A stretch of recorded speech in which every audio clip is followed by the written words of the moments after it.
Continuando a falar sobre neurohumanidades, nós comentamos alguma coisa a respeito da epistemologia, estudo sobre o conhecimento, estudo do conhecimento. E comentamos a respeito da importância da linguagem e também chegamos a aventar alguma coisa a respeito do método. Então, esta maneira de falarmos sobre multi, inter ou transdisciplinaridade, além da questão de linguagem, entra aí também a questão de método. O que quer dizer isso? Quer dizer método de conhecimento ou método de fazer ciência. Então, podemos lembrar que Aristóteles, por exemplo, o método principal que ele usava era mais o da lógica, do raciocínio lógico, da observação e do raciocínio lógico, mais do que propriamente alguma espécie de experimentação. Depois, apenas no século XVII, que é conhecido também como o século da Revolução Científica, nome esse que foi designado depois do próprio século. Não foram os próprios indivíduos que estavam fazendo as inovações científicas no século XVII que disseram: vamos fazer uma revolução científica. Isso foi denominado depois. Mas, de qualquer forma, então, esses três indivíduos principais, o Francis Bacon, o Descartes e o Galileu, são então os indivíduos que praticamente criaram os métodos da ciência moderna. Ou seja, criaram modelos, formas de procurar de alguma maneira passar a considerar aquilo que seria científico do que não seria científico. Depois isso foi sendo aprimorado, mas aí que começa então um pouco essa questão do método ou da importância do método.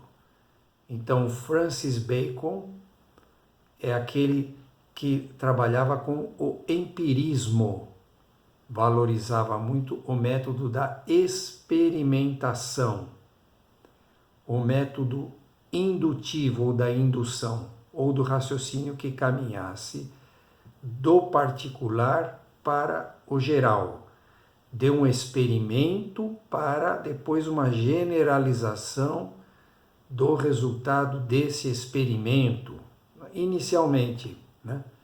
Depois vem essa questão de que o que é científico deve ser reprodutível, etc. E temos também o René Descartes.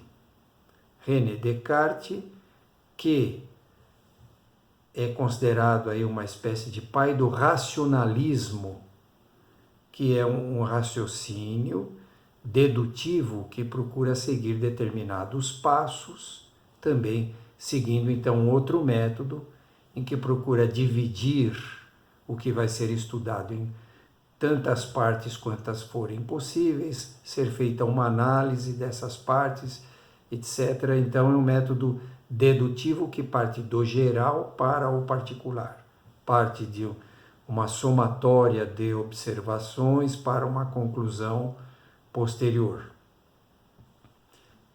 E temos também o Galileu Galilei, que é o indivíduo que também, aí por essa época, inicia uma maneira de experimentação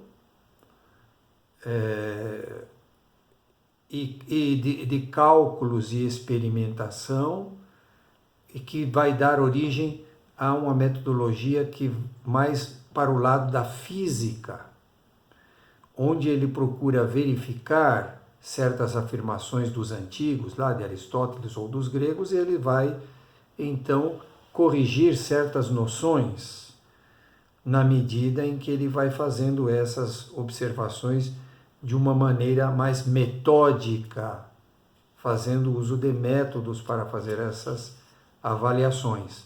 Então aí é que vai aparecendo, se configurando aos poucos o método científico, ou os métodos ou a metodologia científica, que vai se aprimorando e aos poucos vai configurando aquilo que hoje em dia se chama mais de métodos quantitativos, e os métodos qualitativos depois é que eles vão sendo elaborados, e os métodos qualitativos eles são diferentes dos métodos quantitativos, não só pela terminologia, evidentemente, mas também esses são dois grupos que por vezes têm dificuldade de entender realmente um lado o que o outro tem a dizer.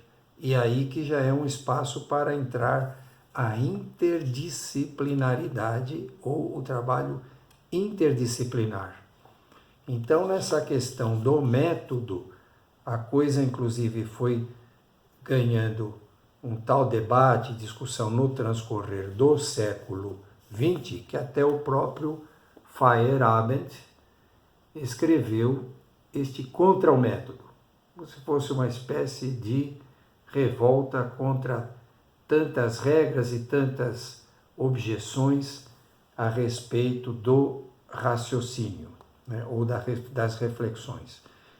Depois, indo mais para o lado transdisciplinar, quando Edgar Morin faz um debate a respeito do método, aí já não é o uso do método em si. Então, nesse sentido, até que o Feyerabend e o Morin, de alguma maneira, se tocam em relação a esse debate a respeito do método.